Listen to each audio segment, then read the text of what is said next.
Okay, today's date is July 31st, 2021, and what I'm going to introduce you to are the ingredients to Frank's Insane Meatloaf. Here it is.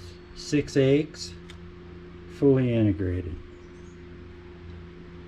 Garlic, onion, fully integrated. Salt, pepper, fully integrated. Butter, and 2 pounds of whatever the leanest ground meat you can get.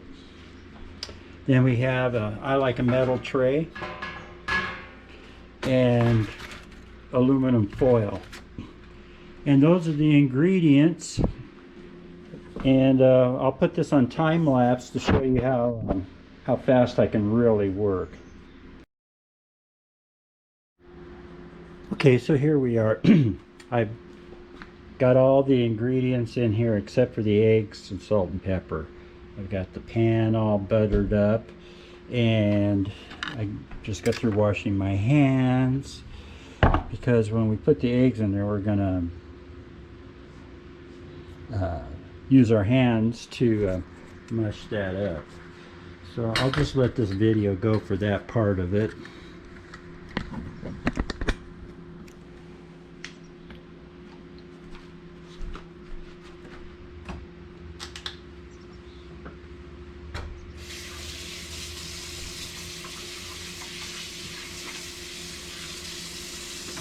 So what I put in here is a whole thing of garlic.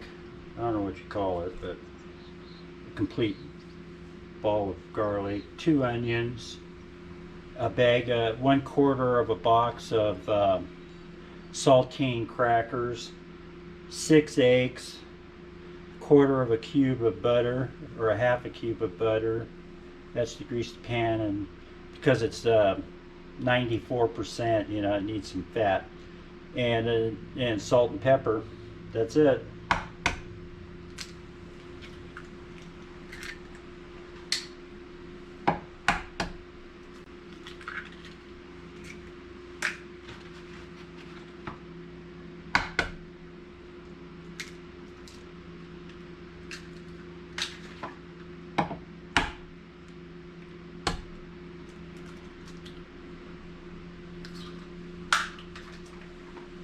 I like using the jumbo eggs.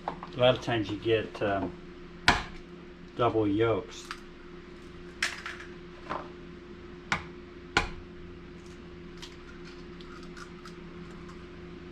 Okay, so now I'm going to put in some pepper.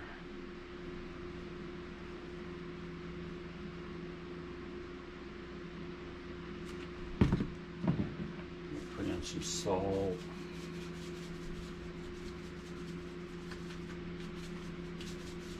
For some people, this might be a heart attack recipe, so.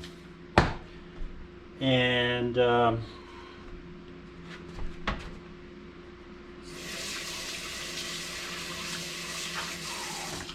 you squish.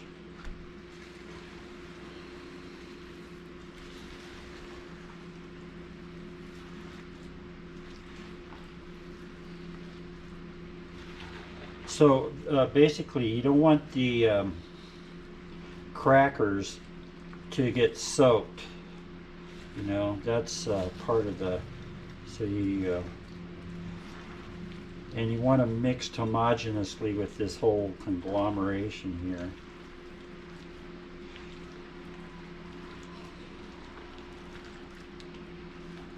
Now, this particular meatloaf is really kind of coarse and grainy, so it's not a real dense. I don't put any of that tomato stuff in there or anything like that.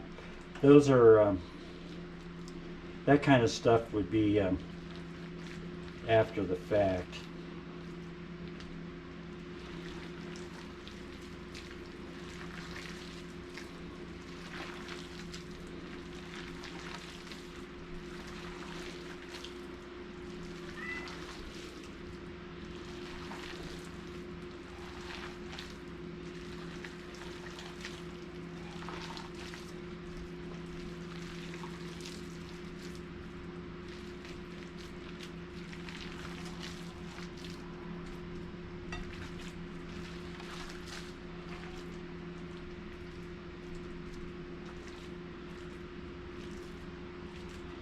So I kind of cut these onions big.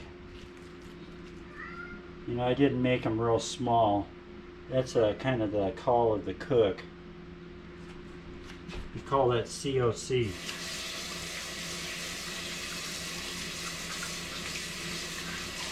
Okay, so what we're going to do next is put this in the pan. I might have mentioned it before, but I'm going to be cooking this on the barbecue, or baking it. So we're going to kind of get it shaped. This is the loaf part.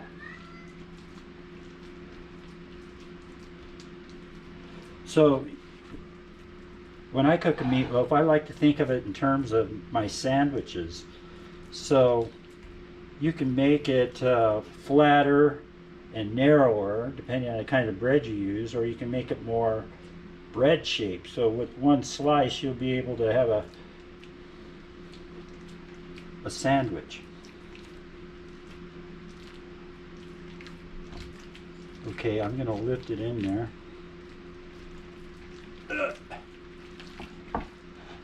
Oh, gonna have to fuse it some more.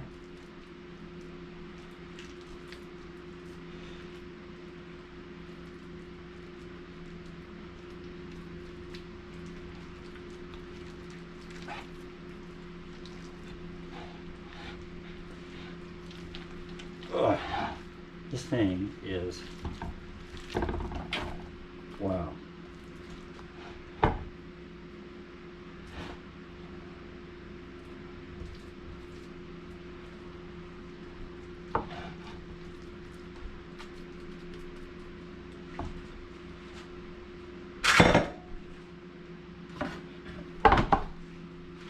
Okay, so what we're going to do here,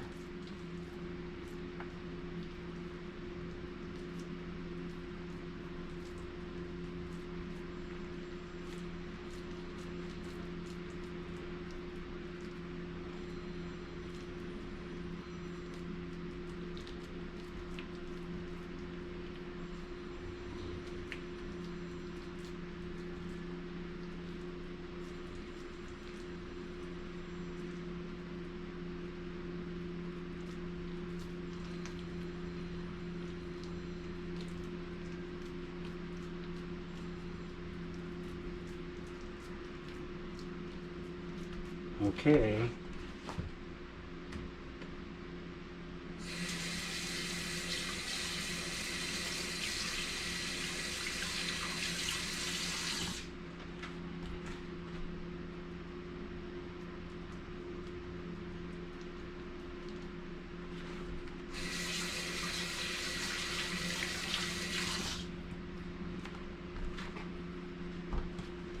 All right, if you didn't think that was enough pepper, I'll put some more on there for you. Just a tad. And if this cooks right, it'll be nice and golden and brown. So I'm just going to put the foil on and then stick it in the barbecue downstairs.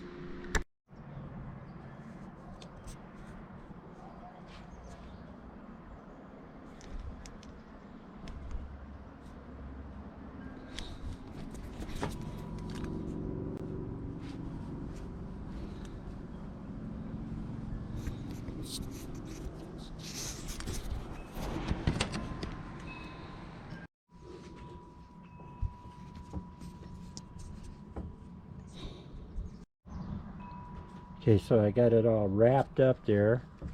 It's at 475 right now, but I turned the burner off, and when I open this up, the temperature is going to go down. So when I use the barbecue, I always kind of if I keep this burner off, I can keep it in the center of these three, and I would say a couple hours. I like to blast it with a high temperature first, so yeah, I'll come down and cook it at 350. Okay, so here's a first unveiling of the meatloaf. So it's been cooking for almost 2 hours. So I'm going to take this off right here. If it's kind of, you know, because of the steam, if it's okay, let's look. Hang on. Come on. Hey, that looks fantastic. I'm gonna maybe let it brown a little bit. Let's take that off. Put that right there. I got another one. So that looks pretty good. What I think I'm gonna do, that's been in there 2 hours. I want it to cook a little bit longer. You know, that was pretty thick. And with all the juices, I kind of want it to dry out a little bit. So anyway, let's do that. We'll turn, I'll turn the one burner off and that'll take it down to about 300. Let's let it brown a little bit. So I'll be back. Okay, it's been 2 hours, but this looks a lot better now that we've let it dry out. See, it's got to be kind of firm. I got to be able to make some slices out of this. So, and you can see it's kind of crispy. That's what you want to look at. So, and I really like cooking on the barbecue because it keeps all of the heat and everything. You can smell this all over the neighborhood. Oh well. So it's kind of nice to get some use out of this barbecue this year. So generally we would have potatoes and stuff on there, but we don't. We got a huge zucchini there. I'm going to see if it gets as big as a watermelon. Anyway, I'm going to make some gravy out of that juice there. So I got to let it cool off a little bit. Okay, I'm back. So we have a guest, and he likes the back part. Boy, this is the toughest part. He likes the back part of the meatloaf, and I guess here you can see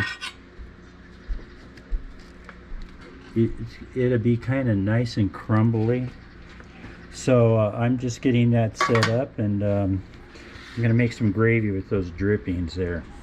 And oh, the corn disappeared. We're gonna have some corn. So that's it.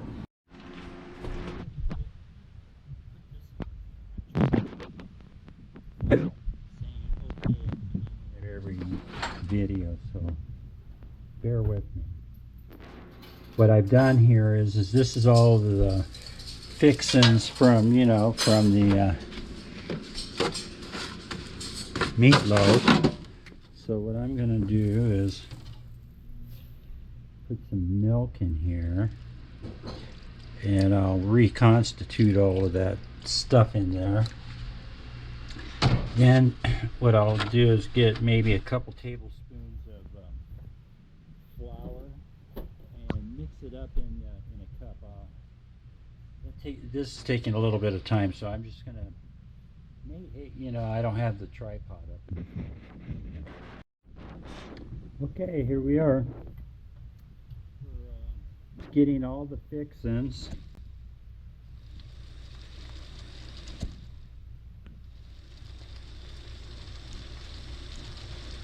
So just putting the finishing touches on here. This is a really simple gravy. It's whatever the drippings were, which were pretty good. Some low-fat milk. That does. I mean that one. I guess it's whole milk because I got whole milk that time. But and then I put some half and half in here. So you have to gauge how much you're going to make by how many people. So Carol usually loves this gravy, so I have to make extra so she can put it on bread. So anyway, this is the end of this video.